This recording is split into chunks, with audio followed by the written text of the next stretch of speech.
केंद्र में नई सरकार के गठन के बाद अब लोकसभा स्पीकर को लेकर चर्चा चल पड़ी है। विपक्ष टीडीपी को स्पीकर का पद दिए जाने की बात कह रहा है, तो बीजेपी इस अहम पद को अपने पास रखने का इरादा बना चुकी है। ऐसे में अगले हफ्ते शुरू हो रहे सत्र को लेकर सियासी पारा लगातार गर्म रहने की संभावना है। 18वीं लोकसभा के गठन के बाद 24 जून से संसद का पहला सत्र शुरू होने वाला है। स्पीकर चयन से पहले सवाल यह है कि टीडीपी जेडीयू के दम पर बनी मोदी सरकार अपने सहयोगी दलों को स्पीकर पद देना क्यों नहीं चाहती। अब जरा ये भी आप समझिएगा कि स्पीकर पद कितना इंपॉर्टेंट है, खासतौर पर गठबंधन वाली सरकार के लिए। तो दरअसल लोकसभा अध्यक्ष सदन का प्रमुख और पीठासीन अधिकारी होता है। स्पीकर संसद के दोनों सदनों की संयुक्त बैठक की अध्यक्षता करता है, सारे एजेंडे भी वही तय करता है। बिल्कुल, स्पीकर ही संसदीय बैठकों के तमाम एजेंडे तय करता है और साथ ही स्पीकर स्थगन या अविश्वास प्रस्ताव को अनुमति भी वही प्रदान करता है। सदन की मर्यादा का उल्लंघन करने वाले सांसदों को भी स्पीकर निलंबित कर सकता है, यानी कि काफी पावर उनके पास रहती है। स्पीकर का मुख्य काम सरकार के हितों की रक्षा करना भी होता है।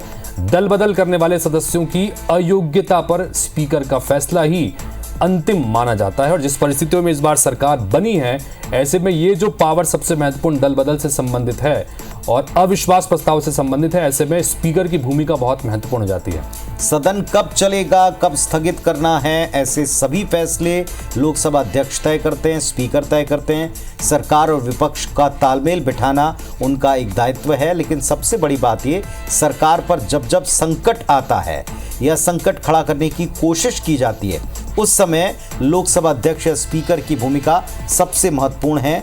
वे चाहें तो इस पर कोई भी फैसला कर सकते हैं और ऐसे में स्पीकर का पद किसी अन्य दल, भले वो सहयोगी क्यों ना हो, साझेदार क्यों ना हो, उनको देने का रिस्क कोई भी पार्टी लेना नहीं चाहेगी।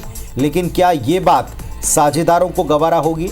साझेदारों की पार्टी को स्पीकर पद देने की बात विपक्ष यूं ही नहीं कर रहा, वो भी अपनी तरफ से एक रणनीति के तहत ही ये कह रहा है कि टीडीपी को ये पद जाना चाहिए, क्योंकि टीडीपी का झुकाव इतिहास में अगर आप झांकें तो पहले अलग दल की तरफ रहा है, अलग गठबंधन की तरफ। और इससे पहले चूंकि भीतर खाने से ये खबरें भी पुनीत आई थी लगातार, जब सरकार गठन की सारी प्रोसेस चल रही थी उस वक्त भी, कि टीडीपी की तरफ से खासतौर पर लोकसभा अध्यक्ष का पद मांगा गया है, जिसको लेकर भी चर्चा काफ़ी चली। लेकिन उसके बाद बीजेपी की तरफ से ये साफ कर दिया गया कि वो 4 मुख्य जो मंत्रियों के पद हैं, उसके साथ साथ लोकसभा स्पीकर के पद को लेकर भी अपने पास ही इस पद को रखना चाहती है।